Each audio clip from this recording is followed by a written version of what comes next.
You are listening to WGN, which is your home for Chicago Blackhawks hockey. All things Chicago Blackhawks. It's a 12-month-a-year operation for us. It really is. Talking Hawks all the time. A lot of sleepy people today, but happy people. Oh, yeah. City's very happy today. Or as we say in Canadian, oh, yeah. Oh, yeah. Now, I want to say that the Cup, traditionally has come to your home, your radio home of the Chicago Blackhawks, within a day of it being won. And what is interesting right now, I will say, is that we know it's going to be at Wrigley Field a little bit later tonight. We're told it's already there, or that's at least where the app says it's going to be. The app says it's there right now. Where's the Cup? You can download that app for your phone. But then the Cubs have confirmed that it will be at the game tonight. Right.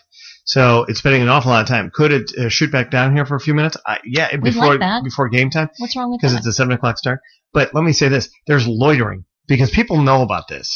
In 2010 and 2013, that thing spent a lot of time sort of, in and around here. Mm-hmm. And right now, down outside the Allstate Showcase Studios right here at Michigan Avenue and the river, inside the building here at the esteemed Tribune Tower, an historic building. Beautiful building. Of incredible magnitude. There are a lot of employees of all the different businesses in this, whether it's the Chicago Tribune, Chicago Magazine, Pandora, CNN, all the other. There's a lot of lingering in the hallways down here around our broadcast facility. Mm-hmm. It's kind of like the Knarble wagon, but times 1,000. Yeah. When the Knarble wagon rolls out, suddenly people come by. Hey, what's going on? People you haven't seen in a while. Mm-hmm. They're lingering the hallways. They're kind of dropping by. That's happening. I see a lot of people. Hey, what are you doing? Nothing. Everybody's pretending they're on their phone. I'm wondering where their bosses are. Where are your bosses? They're on the phone waiting in the hallway too. They're all doing it. So, and we don't know. We're never told exactly. So we'll just have to see if it happens between now and 7 o'clock. That'd be nice. Oh, it would be so amazing. You remember me, Cup? I was the one that watched over you. I protected you for a very short period of time before they figured out that they left it with a dope. You were in charge of the Cup for 3 brief minutes. Yes. Oh, maybe more than that. Might have been closer to 7 or 8. Mm-hmm. Just enough time to take a number of selfies and get close to touching it and think about it, but not actually doing anything else. Freak out a little bit. All right. Did you see? Oh, golly. Oh, boy. Rachel Dolezal. This is the woman that was the head of the Spokane NAACP, right? Yeah. Yeah. Well, she finally had to go to the cameras at some point and talk about this. And the Today Show, as you know, they send the better they send the better airplane for you when they want to bring you in. They put you up in nice hotels. You get a limo driver usually. There are a lot of perks to going on certain shows. Yeah, Today Show's good. Good Morning America now. They roll out the red carpet. They'll take care of you. They put up some people for like a month, You want a fur coat? All right, here's a fur coat. Go shopping. Yeah, we're not going to pay you because that'd be wrong. But in the meantime, what would you like? Yeah. Want a piece of a restaurant? We can do that for you, too. Anyway, here's the point. She was on the Today Show, and Matt Lauer, he had some questions for her. Like, what? Because this story has gotten just very weird. Because it turns out that not only did her family come out and go, well, she's white. She says she's black, and she lied on an application to be on the police board in Spokane, Washington. Then it turns out she sued Howard University at one point for discrimination because she was white. Right. So how does it work both ways? Either you identify as black or white. I don't know. I'm very confused. So was she, apparently. And when you hear her on the Today Show, it really comes out. Did this come as a surprise to you, or did you always expect the lid would be blown off your story at some point? The timing of it was a shock. I mean, wow.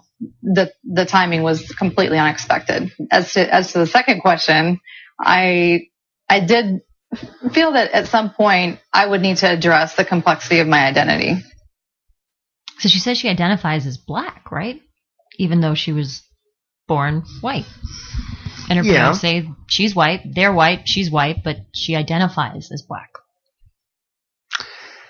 I don't know how that works, but that's what she says. Well, it doesn't. It does not get any clearer here. It doesn't really.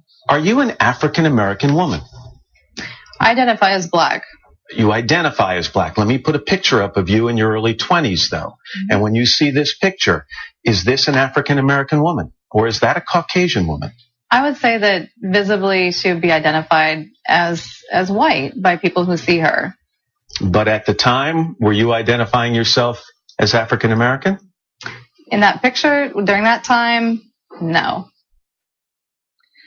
Okay. So she kind of says she evolved as a person and then she started to associate more as a black person or I don't know. I mean, it gets a little tricky when you think about discussions of race in America. She's definitely white. White. By right. But if she identifies as whiter than I am. Whiter than Donald Trump. Whiter than Donald? That's how white she is. Yeah. Yeah. Hey, hold on. When did it start? I would say about 5 years old. You began identifying yourself as African American? I was drawing self-portraits with the brown crayon instead of the peach crayon and the black curly hair. And, that was how I was portraying myself. Okay. Oh, boy. All right. Okay. It's fine. I mean, however she sees herself. What is interesting to me is this is feeling very, very Courtney Jenner-ish. Or whatever. What's a Caitlyn? Caitlyn Jenner, yeah. I never get that right. Like the transformation of a human being, you mean? Like I'm not who I am. This is a whole new deal. we need to think about this. There transracial? There's got to be there's some cosmetic surgeons right now thinking gold mine, whole new untapped. What's that one we had on who does the injections in your bottom to make you look like Kim Kardashian? Yeah. You should talk to him about it. You should do this. There's got to be a way to do this. All right, but hold on. There's more. I was actually identified when I was doing human rights work in North Idaho as first transracial. And then when some of the opposition to some of the human rights work I was doing came forward and started, the next newspaper article identified me as being a biracial woman. And then the next article, when there were actually burglaries, nooses, etc., was this is happening to a black woman. And I never corrected. Mm-hmm. What is transracial?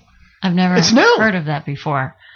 Yeah, I don't know. Whoopi Goldberg on The View, for what that's worth, says if she wants to be black, she should be black. And she's been living as a black woman as close as it gets for a few years here. So, own it and do it. And that's it. But I don't know if it's as easy as that, because here's a woman who was kind of acting like she was outraged at the white community, acting as a black person, saying when I sit in a theater watching a black movie that I'm waiting for white people to look to see what the black reaction is. And right. She went to 12 Years a Slave.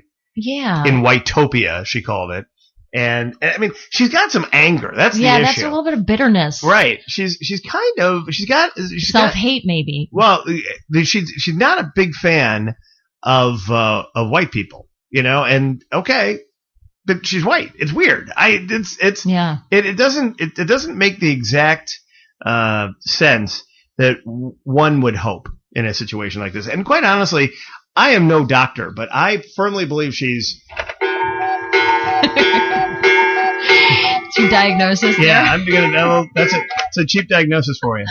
Yeah, I mean, look, I give her credit for the work she's done to fight injustice, and the work she's done in that front. But I think white people can do that as well as black people. But it's sort of the lies she's told along the way, I think, are difficult to respect.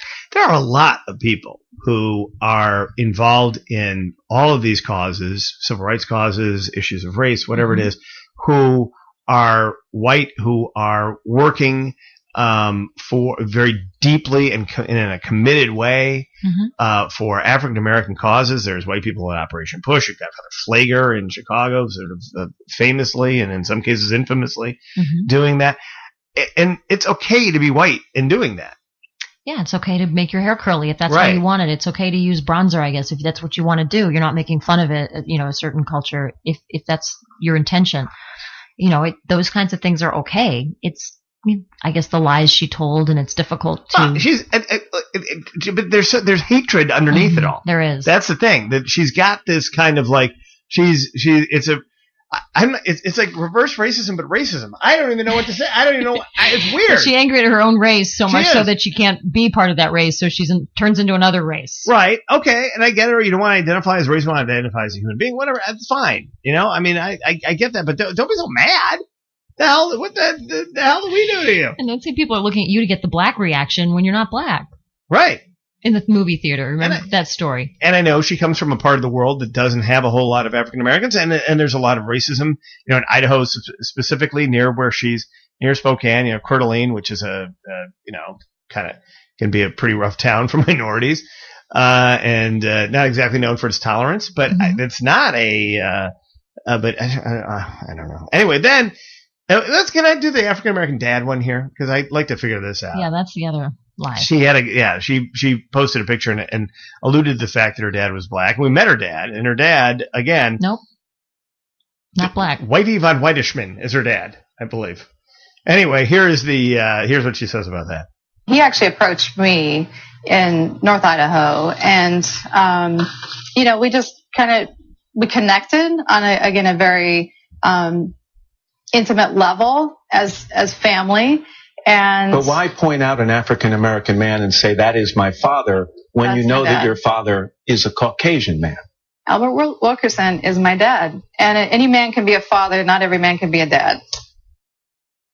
Oh, I see. Yeah. So she's drawing the line sometimes like adoptive. Doesn't like her parents adoptive children do that. This may be where all of the, came from. That might be part of the problem.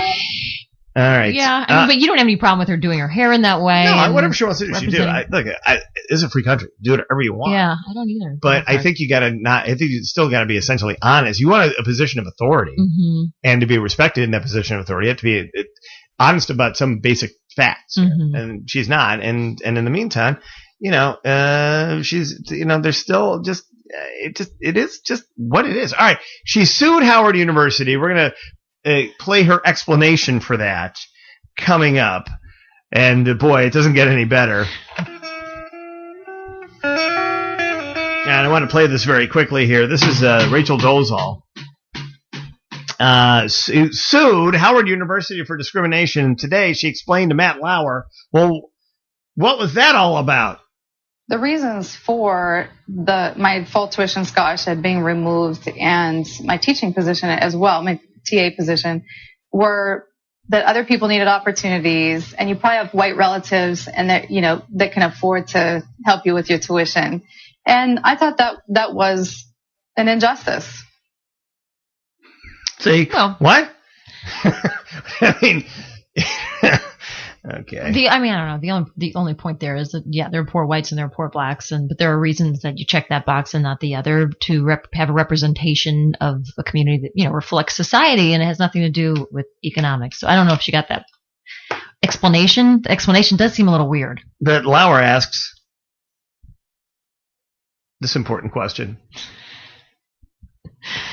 Here's what Matt Lauer asked. What discussion do you want to prompt? Well, as much as this discussion has somewhat been at my expense recently in a very sort of viciously inhumane way, come out of the woodwork, and the discussion is really about what it is to be human, and I hope that really can drive at the core of definitions of race, ethnicity, culture, self-determination, personal agency, and ultimately empowerment.